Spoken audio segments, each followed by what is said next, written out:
সবাইকে নমস্কার। আজকের লাইভ শুরু করছি।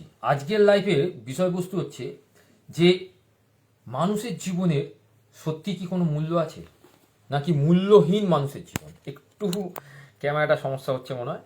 যাই হোক, মানুষের জীবনের কি সত্যি সেই মূল্যটা আমরা ধরতে পারি না মূল্যটা আমাদের জীবনে আছে, এইটাকে যদি আমরা ব্যাখ্যা করার চেষ্টা করি তাহলে হয়তো আমাদের যে বিষয়বস্তুটা সেটা অনেকটা ক্লিয়ার হবে। সত্যি কথা বলতে মানুষের জীবনে কোনো মূল্য নেই এই সময় দাঁড়িয়ে। কেন বলছি তার উদাহরণগুলো যদি আমি আপনাদের দিই এবং যদি আপনারা থাকেন আর কি লাইভটা যদি দেখেন লাস্ট পর্যন্ত তাহলে বুঝতে পারবেন। ছোট ছোট উদাহরণ আমার সঙ্গে যেটা ঘটে, আমি যেভাবে নিজেকে ফিল করি সেটাই বলছি। সকাল থেকে রাত অবধি আমি যেভাবে নিজেকে মূল্যহীন নয় মূল্যবান মনে করি সেটাই আপনাদের সঙ্গে শেয়ার করবো আজকে। সকালবেলা ফার্স্ট অফ মর্নিংয়ে আমি যখন স্কুলে যাচ্ছি সাইকেলে করে, তখন খুব ধীরে সুস্থে আমি সাইকেল চালাই। দুপুরে যখন আবার অন্য কোনো জায়গায় যাচ্ছি সাইকেল নিয়ে তখনও খুব ধীরে সুস্থে, রাত্রে যখন ফিরে খুবই ধীরে সুস্থে। এর পেছনে অনেকগুলো কারণ আছে। এক হচ্ছে আমি রাস্তায় যেতে যেতে কখনো ফোন অ্যাটেন্ড করি না, আর রাস্তায় যেতে যেতে আমি কখনো কারোর সঙ্গে ঝগড়ায় জড়াই না। তার পেছনে দুটো লজিক। এক হচ্ছে যদি আমি রাস্তায় যেতে যেতে ফোন অ্যাটেন্ড করি তাহলে সমস্যাটা হচ্ছে আমার মনটা ডাইভার্ট হয়ে যাবে অন্য জায়গায় এবং আনফর্চুনেটলি আমার একটা অ্যাক্সিডেন্ট হতে পারে। তাহলে আমার জীবনের মূল্যহীন হয়ে গেল সঙ্গে সঙ্গে। কারণ আমার অ্যাক্সিডেন্ট মানে আমার পরিবারের সবচেয়ে বেশি ক্ষতি। এই জায়গাটা আমাকে বুঝতে হবে যে আমার যদি কিছু হয় তাহলে ক্ষতিটা কার হবে? ক্ষতিটা হবে আমার পরিবারের। ফোন অ্যাটেন্ড, আমরা রাস্তা দিয়ে যাচ্ছি, হ্যাঁ এখানে আসি আসি, সঙ্গে সঙ্গে একটা গাড়ি অ্যাক্সিডেন্ট করলো, বা রাস্তায় আমি যেতে যেতে একসঙ্গে সঙ্গে ঝগড়ায় জড়ালাম, সেই লোকটি চারটি আমাকে বাজে কথা বললো, আমি তাকে চারটে বাজে কথা বলতে বলতে হাতাহাতি বা মাইন্ডের লেভেলে একটা প্রবলেম ক্রিয়েট করলাম। সেই প্রবলেম থেকে নিজেদের মধ্যে একটা অ্যাংজাইটি তৈরি হলো এবং সেখান থেকে স্ট্রেস তৈরি হলো নিজের ব্রেন। আমি সাইকেল নিয়ে যাচ্ছি বা গাড়ি নিয়ে যাচ্ছি, হঠাৎই আমার একটা অ্যাক্সিডেন্ট ঘটলো। সাফারার কি হবে? আমার পরিবার এবং তার সঙ্গে আমি নিজে সাফারের সঙ্গে আমার পরিবারটা প্রবলেমে এসে যাবে। আমার সেই ছোট ছোট বাচ্চাগুলো প্রবলেমে, যদি বলেন স্যার আমার বাড়িতে কোনো ছোট বাচ্চা নেই, আমি ধরেই নিচ্ছি ছোট বাচ্চা নেই, বড় বাচ্চা তো আছে, তারা তো প্রবলেমে এসে যাবে। আমার পরিবারের মানুষজন প্রবলেমে এসে যাবে। তাহলে আমার জীবনটা কি মূল্যহীন হয়ে গেল না সঙ্গে সঙ্গে?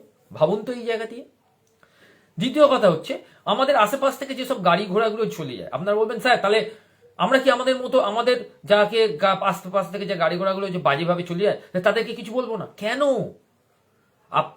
তারা যদি বাজেভাবে চলে যায়, এবার চিন্তা করে দেখুন, আমরা যদি প্রত্যেকে নিজেদের ডিউটিটাকে পারফেক্ট ফলো করি, মানে এই যে যারা ট্রাফিক মেনটেন করে, যেসব পুলিশরা ট্রাফিক মেনটেন করে তারা কিন্তু পারফেক্ট ওয়েতে, কিছুজন খুবই ভালোভাবে কাজ করছে নো ডাউট, আবার তার মধ্যে আবার কিছুজন আছে ট্রাফিকের মতো যাচ্ছে, সে ফোনে রোলস করে যাচ্ছে, ফোনটাকে একটা সাইডে নিয়ে গিয়ে কথা বলছে, ম্যাক্সিমাম অ্যাক্সিডেন্ট হচ্ছে। যদি বলেন কোথায়, বাঙালবাবু ব্রিজ তার জলজান্ত উদাহরণ, ময়দান, ওখানে traffic control is a very very poor. কারণ যখন গাড়িগুলো ডান দিক বাঁ দিক অর্থাৎ হাওড়ার পাঠাঘাট থেকে গাড়িগুলো ব্রিজের দিকে ওঠে, হাওড়ার পাঠাঘাট থেকে গাড়িগুলো ওই বেলিয়াস রোডের যে রাস্তাটার দিকে যায়, এত বাজেভাবে গাড়িগুলোকে চালায় যে কোনো মুহূর্তে অ্যাক্সিডেন্ট তো হচ্ছে। আমি নিজে প্রতিদিন রাত্রিবেলা ফিরি, আমি খুব সতর্ক হয়ে ফিরি এবং খুব স্লোলি ওই জায়গাটা আমি টার্ন নিই। ট্রাফিক কোথায় ওখানে? যদি বলেন ট্রাফিক স্যার আপনি তো রাত্রি 8:30টায় ফিরছেন, তাই সেই সময় ট্রাফিক আমি 8:30 ছেড়ে দিন, সন্ধ্যে 7টার সময় ফিরলেও একই অবস্থা, রাত্রি 8:30 ফিরলে একই অবস্থা, সকাল 6টাতে গেলেও একই অবস্থা, 6:30 7টা 7:30 গেলেও একই অবস্থা। ট্রাফিক কন্ট্রোলটা তখন শুরু হয় বেলা 10টা থেকে, কারণ সেই সময় স্কুলের ভিড়টা বেশি থাকে। তাহলে আমরাই তো আমাদের প্রবলেমটাকে ক্রিয়েট করছি, আর প্রবলেমটা হচ্ছে সাধারণ মানুষের। তাহলে আমাদের জীবনটা মূল্যহীন হয়ে গেল। কেন বলছি? পরশুদিনে একটি দুর্ঘটনা অনেকটাই এই সাবজেক্টের সঙ্গে রিলেটেড, যে আমারই একটি পরিচিত ছাত্রী, তার বাবা হঠাৎই রাস্তায় অ্যাক্সিডেন্টে মারা যায়। সে টোটো চালাচ্ছিল, পাশ থেকে একটি গাড়ি এসে তাকে চেপে দেয় এবং টোটো নিয়ে সে উল্টে যায় এবং তাকে হসপিটালাইজড করা হয় এবং পরশুদিন রাত্রেই তিনি মারা যায়। এবার বলুন এখানে দোষটা কার? বলবেন টোটোওয়ালার দোষ। এখানে কার দোষ কার বৃত্তান্ত আমি জানি না। তাহলে জীবনটা কি এখানে মূল্যহীন হলো না? একবার চিন্তা করে দেখুন তো। মূল্যহীন কি শুধু টাকা নেই সেটাকে মূল্যহীন বলবো? হ্যাঁ, আমার সংসার না চলছে না স্যার, তাহলে জীবন মূল্যহীন? কে বলেছে টাকা নেই বলে জীবন মূল্যহীন হয়ে যায়? আপনি বেঁচে আছেন, এইটাই তো সবচেয়ে মূল্যবান। আপনি যখন বেঁচে থাকবেন না, তার থেকে মূল্যহীন কিছু হয় না। এই জন্যই তো আজকের টপিকটা এরকম এনেছি আমি। আমরা আমাদের নিজস্ব ব্যক্তিগত কারণে নিজের জীবনকে মূল্যহীন করে দিই। আমরা এখন রাস্তা দিয়ে যাচ্ছি, ফোনে ওই যে বললাম হ্যাঁ যাচ্ছি হয়ে গেছে, ফোনে কনস্ট্যান্ট বকতে বকতে গেলাম, আশেপাশ থেকে দেখলাম না যে কে যাচ্ছে কে যাচ্ছে না। আমি হয়তো অন্য কাউকে ঠুকে দিলাম, সে হয়তো যাকে ঠুকে দিলাম আমার কারণে তার হয়তো সবচেয়ে বেশি লস হলো। তাহলে আমি একজনের লসের যদি কারণ হই, তাহলে মূল্যহীন জীবনটা আমার হবে, কারণ আমার দ্বারা সে ক্ষতিগ্রস্ত হলো। এবং আমি তাকে ঠুকে দেওয়ার পরেও তাকে সরি চাইলাম না, হয়তো সরি অনেকে বলে, কিন্তু তার সঙ্গে আমি ঝগড়ায় আপনি তাকে যেতে পারেননি, এরকমভাবে যাচ্ছেন, হ্যাঁ একটা রাস্তা দিয়ে যাচ্ছেন, কিন্তু ভুলটা আমারই, আমি ফোনে কথা বলতে বলতে যাচ্ছি। সেটা আমার সঙ্গে ম্যাক্সিমামটাই ঘটে। ম্যাক্সিমাম মানুষই কানে ওই যারা বাইক চালায় তারা ফোনে কথা বলতে বলতে যায়, আমি সাইকেলটা নিয়ে সাইড দিয়ে যাচ্ছি, তারা আমাকে চেপে দিয়ে দেখে যেতে পারছেন না, এইভাবে সাইকেল চালায় কেউ, কিন্তু সে দেখলাম যে কানে ফোনে কথা বলতে বলতে যাচ্ছে, তার মনোসংযোগটা সরে গেছে। এটা আমার কোনো ক্ষতি হলো না, কিন্তু আমি কিন্তু খুব স্লোলি দাঁড়িয়ে গেলাম, সে পাশ দিয়ে গিয়ে আগে গিয়ে সে কিন্তু আবার ওই একটা টোটো হলো বা একটা গাড়িকে ধাক্কা মারলো, তখন কিন্তু তার হাত দিয়ে ফোনটা পড়ে গেল বা তার চোট লাগলো বা গাড়ি নিয়ে সে উল্টে গেল। এটাকে মূল্যহীন বলা হয়।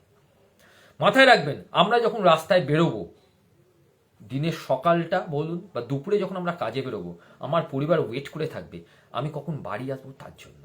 তাহলে সতর্কবার্তাটা সেইখান থেকে যদি শুরু হয়, যে আমি যখন রাস্তায় যাব তখন কোনো ফোন অ্যাটেন্ড করবো না, যত ভিআইপি ফোনও না। বাড়ির ফোন যদি বলেন, তা বাড়ির লোককে বলে যেতে হবে যে আমি অফিসে যাব, অফিসে ঠিক ঢুকবো 11:30 থেকে 11:45, আমি 11:30 পর 11:45 বা 12টায় ঢোকার পরে আমি তোমাকে ফোন করব, তুমি আমাকে রাস্তায় ফোন করো না, আমার মাইন্ড ডিস্টার্ব হয়ে যেতে পারে। এটা কি করা যায় না?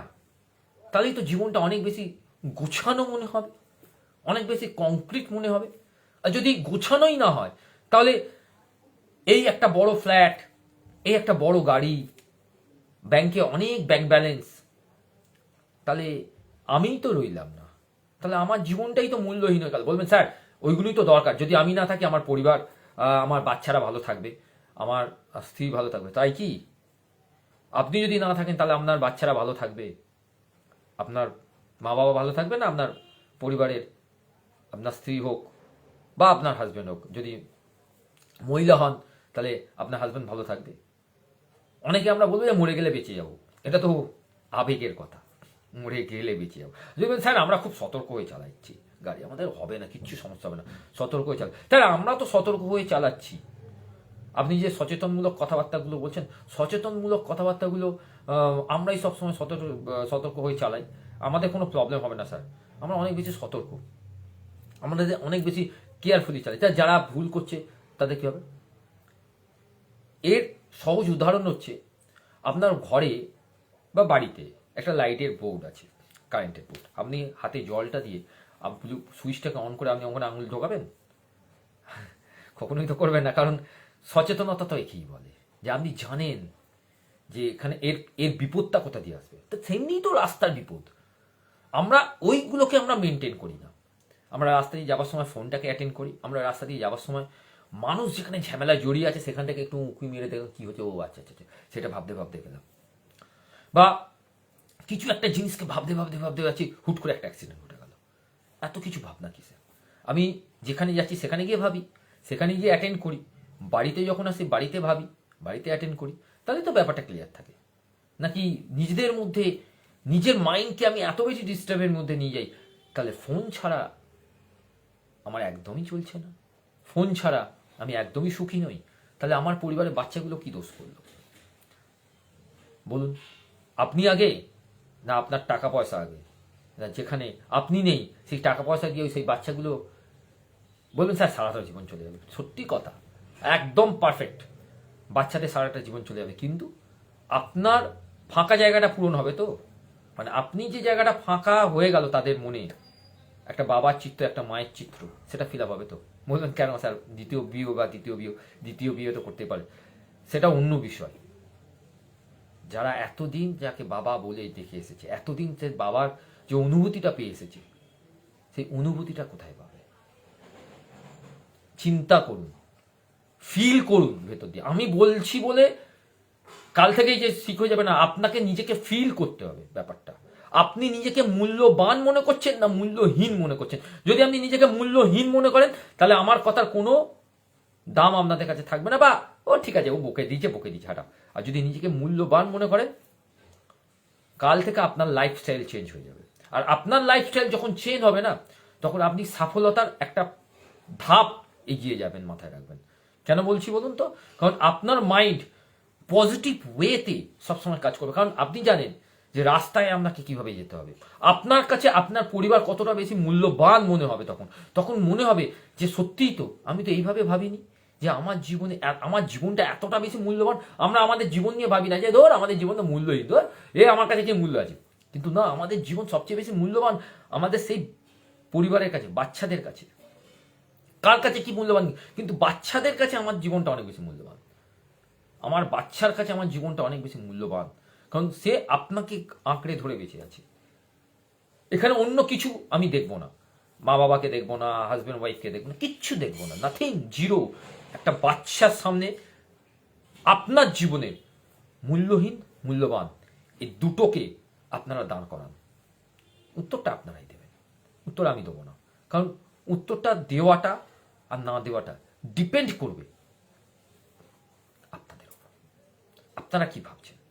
কারণ আমি আগেই বলেছি, সমাধান আমার, সিদ্ধান্ত আপনার। আজকে লাইফের, অর্থাৎ এই যে লাইফ করলাম, তাতে যদি কাউকে কোনো কষ্ট দিয়ে থাকি, যদি আমার কষ্টে কেউ কষ্ট পেয়ে থাকে, ইউনিভার্স তুমি আমাকে ক্ষমা করে দিও। I have forgive me universe. যিনি আছেন পায়েল লজক ম্যাডাম, থ্যাংক ইউ। আপনি লাইফে দেখলেন, অর্থাৎ being them on the camera দেখতে পাচ্ছি আমি। কেমন লাগলো একটা কমেন্ট করুন, দেখি কি লিখছেন আপনি। মানে খারাপ লাগলেও লিখবেন, কিন্তু যে খারাপ লেগেছে স্যার এই কথাটা আমি মানতে চাইছি না, বা এটা আমার মতামত। অবশ্যই আপনার মতামত লিখুন, আমি শুনতে চাইছি, জানতে চাইছি। আমি যতক্ষণ এইটা করছি ততক্ষণ আপনার মতামত লেখা হয়ে যাবে।